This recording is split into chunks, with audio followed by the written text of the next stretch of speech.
Hello everyone.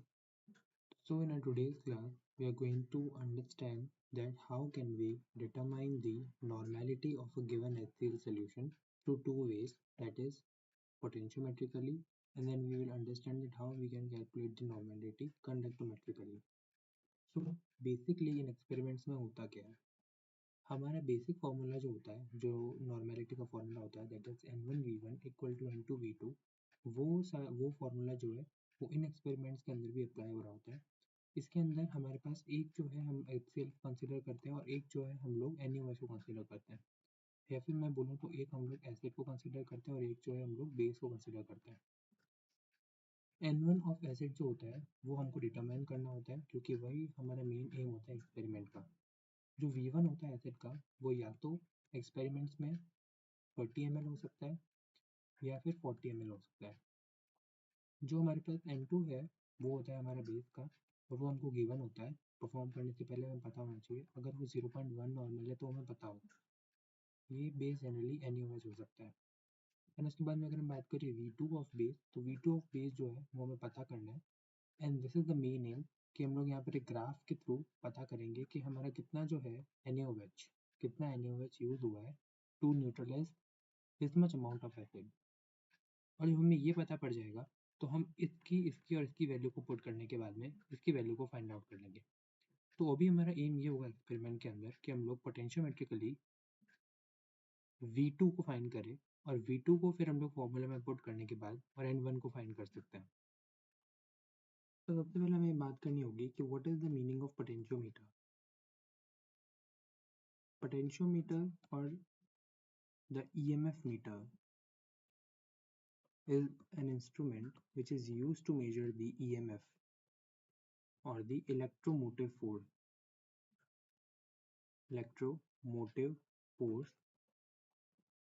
of a solution। ये कैसे हो सकता है? जो इलेक्ट्रोमोटिव फोर्स है, electromotive force is the potential difference between two electrodes जब कोई करंट फ्लो नहीं हो रहा होता है, when there is no current flowing. तो जो पोटेंशियोमीटर है वो आपको याद रखना हमेशा नल करंट के ऊपर ही बेस्ड होता है, उसका पूरा का पूरा मैकेनिज्म। यानी कि ना तो वो सेल में से कोई करंट को ड्रॉ करता है, और ना ही वो सोल्यूशन में से किसी करंट को लेता है या फिर डिटरमाइन करता है। तो वो हमारा मेन एम होता है पोटेंशियोमीटर का। अब पोटेंशियोमीटर का सेटअप कैसा होता है? तो पोटेंशियोमीटर के अंदर जो हमारी मशीन होती है, उसके अंदर एक हमारे पास होता है पूरा ग्लास का इक्विपमेंट, जो कि हम लोग सोल्यूशन के अंदर डिप करते हैं।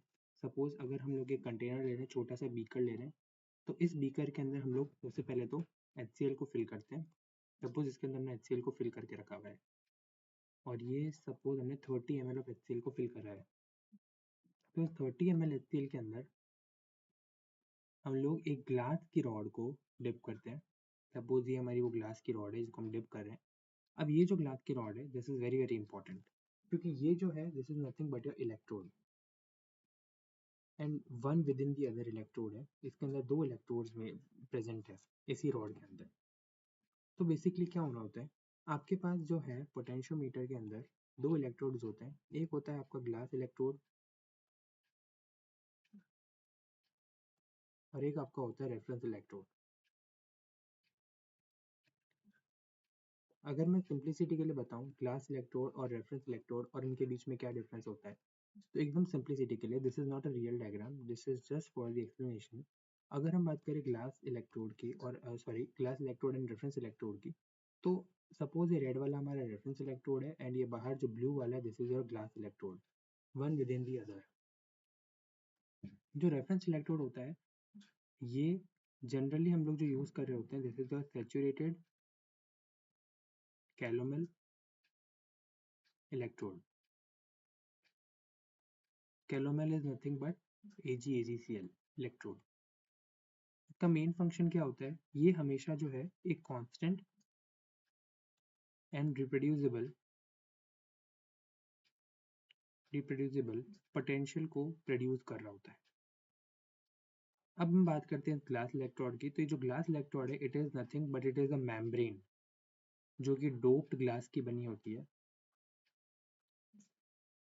ये सेमी परमिएबल होती है, और ये H प्लस की एक्टिविटी को मेजर करने के लिए स्पेसिफिकली बनाई जाती है। इसको हम लोग कहते हैं activity of H plus ion. तो जो हमारा यहाँ पर ये सोल्यूशन है, अगर मैं इसे जूम इन करूँ, तो यहाँ पर जो हमारे पास H प्लस आयन प्रेजेंट है जो कि सोल्यूशन के अंदर है, उनको पहली बात तो ये एक्सचेंज करती है और उनकी एक्टिविटी को मेजर करती है, that is your glass electrode. और ग्लास इलेक्ट्रोड जो है वो H प्लस की एक्टिविटी को जब मेजर कर रही होती है, तो इस ग्लास इलेक्ट्रोड के ऊपर एक EMF डेवलप हो जाता है और अंदर एक जो रेफरेंस इलेक्ट्रोड है उसका हमेशा से कांस्टेंट पोटेंशियल है। तो इन दोनों के जो बीच का EMF होगा वो हमें मशीन के अंदर जो भी EMF का डिफरेंस आ रहा होगा वो हमें मशीन के अंदर शो हो जाएगा। अब जब हम इसके अंदर NaOH को ऐड कर रहे होते हैं, ये जो H प्लस है इनकी कॉन्सेंट्रेशन डिक्रीज हो रही होती है। तो जब H प्लस की कॉन्सेंट्रेशन डिक्रीज होती है, I'm drawing it again here, यहाँ पर जब H प्लस की कॉन्सेंट्रेशन डिक्रीज हो रही होती है तो ये जो है ग्लास इलेक्ट्रोड, इसका भी जो EMF है वो डिक्रीज हो रहा होता है। उस टाइम पे जो अंदर का रेफरेंस इलेक्ट्रोड है उसका तो EMF जो है वो कांस्टेंट है। तो ओवरऑल हमारे पास जो EMF है उसके अंदर आ रहा होता है चेंज। जो ओवरऑल EMF होता है, it is nothing but the EMF of glass electrode, और ग्लास इलेक्ट्रोड को हम लोग कहते हैं indicator electrode, minus the EMF of reference electrode, तो EI minus ER. This is your overall EMF. Now this will always remain constant, but this will change. EMF of indicator will decrease if activity of H plus is decreasing. Activity of H plus will decrease when OH minus concentration will increase, and OH minus concentration will increase when more and more of NaOH is added. This is the baseline. ये हमारा जो यहाँ पर apparatus का setup है potentiometer का, और किस तरीके से हमको जो है एक्सपेरिमेंट को परफॉर्म करना है। ये जो बीकर है इसके अंदर हमारे पास जो है suppose 30 ml of x normal HCl present है जिसको हमें डिटरमाइन करना है।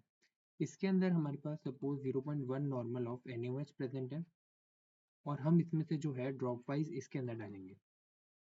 For every 0.5 ml you have to, जब आप 0.5 ml डाल देंगे, जैसे इतना खत्म हो गया, उस टाइम पे आप चेक करेंगे कि आपका EMF कितना आ रहा है। तो ऐसे सपोज आपने स्टार्ट किया from the very beginning, 0 ml पे देखा EMF कितना है, 0.5 ml पे देखा EMF कितना है, देन 1 ml पे देखा EMF कैसे कितना है। उसके बाद ऐसे हमको चलते जाना है। There will be one point of time जब यहाँ का जितना भी HCl है वो NaOH के साथ कंबाइन करेगा, जितना भी था, मतलब H प्लस जो है वो सारे के सारे H प्लस OH माइनस के साथ कंबाइन कर जाएंगे OH माइनस के साथ और वाटर बना देंगे। यानी कि उस कंडीशन में हमारे पास जो है कंप्लीट न्यूट्रलाइजेशन हो जाएगा। और जैसे ही हमारा कंप्लीट न्यूट्रलाइजेशन हो जाएगा तो हमारा जो EMF है वो ड्रास्टिकली रिड्यूस हो जाएगा। तो that would be the point जहाँ पर अगर हमारा EMF धीरे धीरे रिड्यूस हो रहा है तो एक ड्रास्टिक रिडक्शन आएगा। क्यों? क्योंकि वो कंप्लीट न्यूट्रलाइजेशन हो गया और उसके बाद में वो मोर और लेस कॉन्स्टेंट हो जाएगा।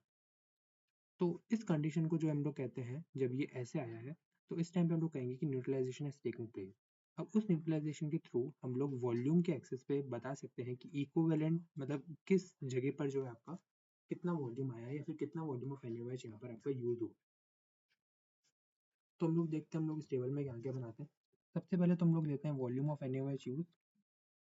वॉल्यूम ऑफ NaOH हम लोग 0 ml से स्टार्ट करते हैं और हम लोग जनरली जो है ऊपर ही लिख सकते हैं कि यहाँ पर हम लोग ml ले रहे हैं, तो फिर हम इसे ऐसे लिखना होता है। यहाँ पर जो है हम लोग ले रहे होते हैं EMF, जितना भी आ रहा है EMF की रीडिंग आ रही है, जिसमें भी आ रही है, सपोज मिली वोल्ट्स में आ रही है तो उसको हम लोग लिखते जाएंगे। उसके बाद में जो है हम लोग क्या करते हैं आगे, ये है इन दोनों के बीच में हम लोग ऐसे ग्राफ प्लॉट कर रहे होते हैं कि इनके बीच में ग्राफ किस टाइप से आ रहा होता है। तो सपोज हमारे पास एक्स एक्सिस है, ये हमारे पास वाई एक्सिस है। अब जो वाई एक्सिस है उसके अंदर, जैसे मैंने ऑलरेडी बता दिया,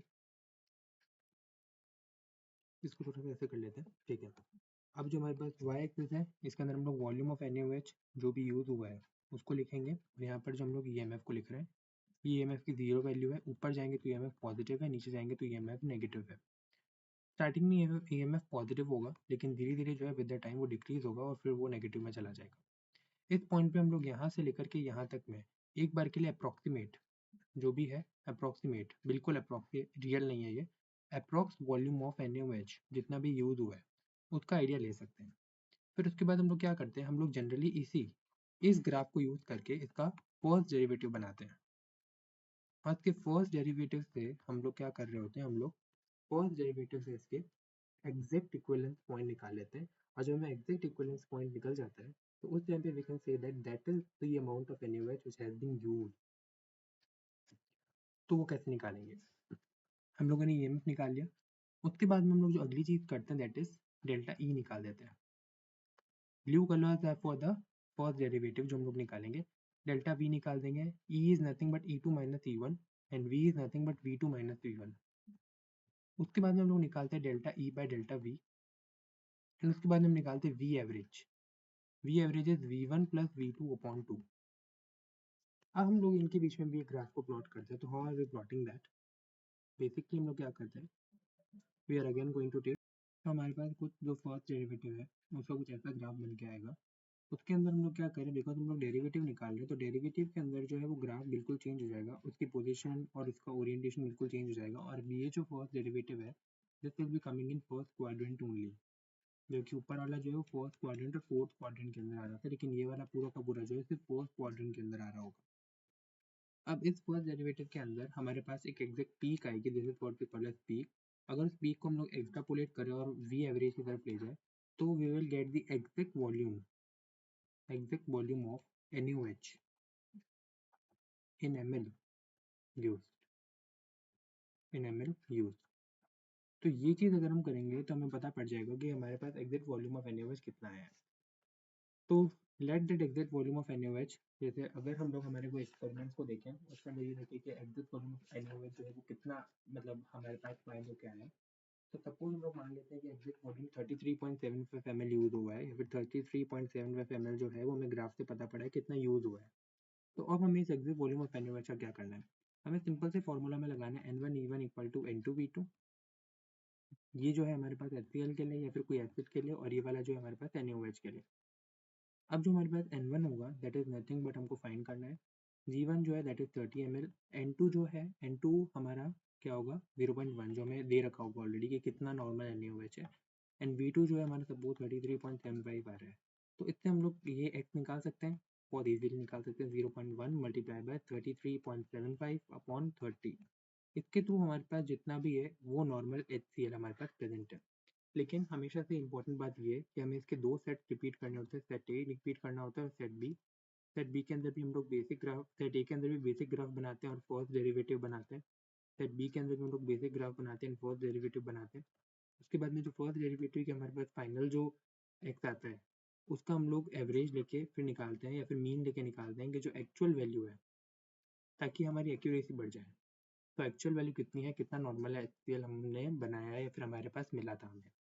तो this is the basis of potentiometric titration, जिससे कि हम लोग क्या निकाल सकते हैं, हम नॉर्मेलिटी निकाल सकते हैं।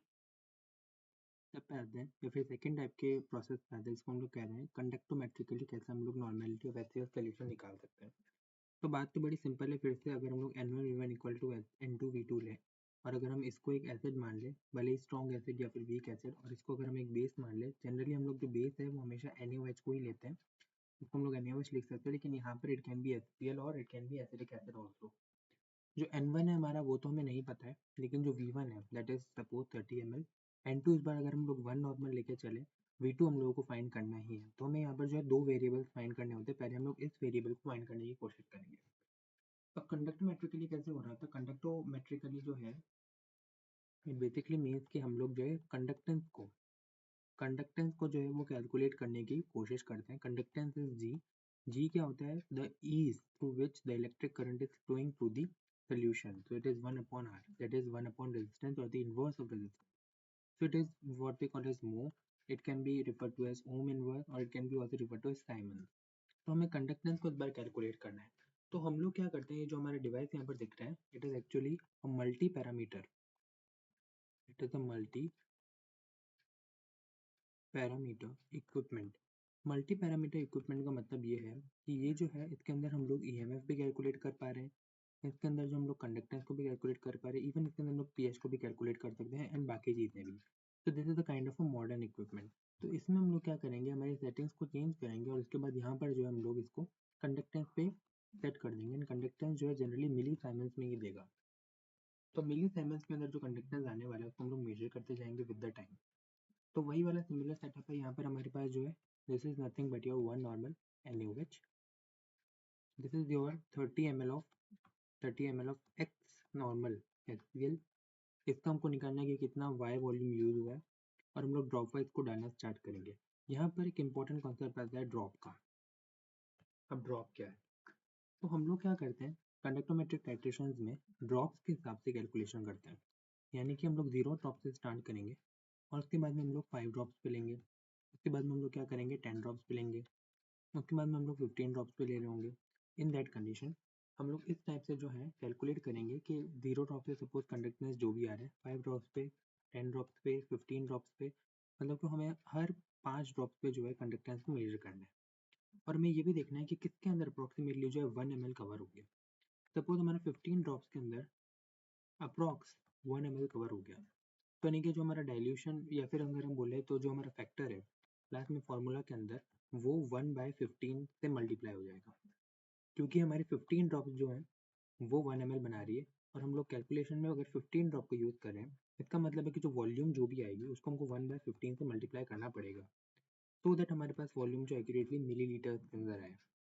तो हम लोग इसे स्टार्ट करेंगे और स्टार्ट करने से हम लोग क्या करेंगे, सबसे पहले अगेन इसमें कोई दो डेरिवेटिव नहीं, इसमें सिर्फ एक ही डेरिवेटिव है और एक ही डेरिवेटिव के अंदर जो आपका ग्राफ आ जाना चाहिए। सॉरी, को अगर हम लोग ऐसे स्टार्ट करें तो यहाँ पर हमारे पास अगर हम नंबर ऑफ ड्रॉप्स लेके चल रहे हैं, अब कुछ लोग यहाँ पर सीधा ml लेके चलते हैं यानी कि वॉल्यूम लेके चल रहे होते हैं, लेकिन नंबर ऑफ ड्रॉप्स अगर हम करेंगे तो it would be more accurate. और यहाँ पर जो है हमारे पास, यहाँ पर हमारे पास कंडक्टेंस आ रहा होता है और वो मिली साइमंस के अंदर आ रहा होता है, वो यहाँ पर हम लोग मेजर कर रहे होते हैं। अब कंडक्टेंस जो है जनरली बहुत पिकल सा, एक बहुत पिक्यूलर सा कंडक्टेंस आ रहा होता है। पहले जो initially it will be in the decreasing phase, कुछ इस टाइप से आ रहा होता है and suddenly it gets increasing, लेकिन जो इंक्रीज है इट्स लाइक दिस। तो ये जो पॉइंट है, दिस पॉइंट अगर इसे हम लोग एक्स्ट्रापोलेट करें यहाँ पर तो हमको पता पड़ जाएगा कि हमारे पास कितना वॉल्यूम ऑफ NaOH जो है वो यूज हुआ है। अब ये कंडक्टेंस ऐसे यहाँ पर डिक्रीज क्यों है, यहाँ पर इंक्रीज क्यों हुआ, हमें पता है कि हमारे पास इस पॉइंट ऑफ टाइम पे जो है वो H प्लस कॉन्सेंट्रेशन सोल्यूशन के अंदर बहुत ज़्यादा है। तो जब H प्लस जो है वो फ्री है और जब फ्री H प्लस बहुत ज़्यादा प्रेजेंट है तो हमारी कंडक्टेंस बहुत ज़्यादा होगी। क्यों, क्योंकि conductance will always depend upon the mobility of H plus, mobility of H plus as well as it will depend upon the concentration of H plus। तो अगर हमारे पास फ्री H plus बहुत ज़्यादा है तो हमारा कंडक्टेंस जो है वो ज़्यादा होगा क्योंकि मोबिलिटी ज़्यादा होगी। लेकिन जैसे ही हम लोग NaOH को डालना चालू करेंगे यानी कि OH माइनस आ जाएगा, तो ये H प्लस के साथ कंबाइन करके वाटर बनाता जाएगा। तो विद द टाइम जो हमारा H प्लस है उसका कॉन्सेंट्रेशन कम होगा और OH माइनस तो हमारे पास वैसे ही सोल्यूशन में नहीं है क्योंकि जितना भी OH माइनस है वो सारा तो H प्लस को न्यूट्रलाइज करने में जा रहा है। तो यानी कि OH माइनस भी नहीं है और हमारे पास H प्लस भी नहीं है, तो उस केस में क्या होगा, हमारे पास धीरे धीरे धीरे कंडक्टेंस डिक्रीज होता जाएगा। लेकिन एक पॉइंट ऑफ टाइम के बाद जब H प्लस जो है वो सारा का सारा ऑक्यूपाई होगा, फ्री H प्लस जो है वो जीरो बचा है, कॉन्सेंट्रेशन वी कैन से मतलब activity we can say zero, but not the concentration, we must say the activity of free H plus अगर जीरो हो गई है उस टाइम पे एक्टिविटी ऑफ OH माइनस भी जीरो होगी। This is your equivalence point and here we will get the minimum conductance. लेकिन अगर उसके बाद हम लोगों ने NaOH डालना स्टार्ट किया और ज़्यादा, उसके बाद भी हम डालते रहे, तो हमारे पास जो फ्री OH है वो बहुत सारे जो है यहाँ पर प्रेजेंट होंगे और जब फ्री OH बहुत ज़्यादा प्रेजेंट होंगे तो उनकी वजह से हमारा कंडक्टेंस बढ़ जाएगा। इस पॉइंट पे जो मिनिमम पॉइंट है या फिर इक्विवेलेंस जो पॉइंट है, इस टाइम पे हमारे पास H प्लस जो है वो खत्म हो चुके हैं, उनकी जगह हमारे पास Na प्लस है। अब Na प्लस जो है उनकी मोबिलिटी बहुत ही ज़्यादा कम है, इसकी वजह से उनका कंडक्टेंस बहुत ज़्यादा कम होता है। Na प्लस जो है मियरली बस इस सब तमाशे को देख रहा होता है, इसलिए हम लोग तो कह रहे होते हैं it is a Spectator ion, इसका ऐसा स्पेशल कोई रोल नहीं है। बस फिर उसके बाद वही बहुत सिंपल सा प्रोसीजर है, हम लोगों ने वॉल्यूम ऑफ NaOH कैलकुलेट कर लिया, सपोज इट वाज V2, तो हम लोग इस फॉर्मूला को लगा देंगे जहाँ पर N1 जो है हमारे पास वो x है, V1 हमें पता है, V1 is the volume of HCl solution जो भी हम लोग यूज कर रहे हैं। तो जो volume of HCl solution that is 30, जो N2 है that is 1 multiply by V2 जो है हमारा, सपोज फॉर द सिंप्लिसिटी यहाँ पर हमारे पास V2 अगर 80 ड्रॉप्स आ रहे हैं, 80 ड्रॉप्स, तो उसको हम लोग 1/15 से मल्टीप्लाई कर देंगे, क्योंकि हमारे पास ड्रॉप्स में एक ऑब्वियस सी बात है यहाँ पर, ये यहाँ पर जो भी वैल्यू आ रही होगी this will be in drop mind you, क्योंकि हम लोगों ने एक्स एक्सिस पे ड्रॉप्स ली थी। अब इस ड्रॉप्स को हमको 1/15 से मल्टीप्लाई करना पड़ेगा, then we are going to get the accurate answer. तो x की वैल्यू जो होगी this will be nothing but 80 into 30/50। तो यहाँ पर हमारे पास x की वैल्यू हो जाएगी कि इतना नॉर्मल जो हमारे पास HCl प्रेजेंट है। This is what we call as that how we can determine the normality of HCl कंडक्टोमेट्रिकली।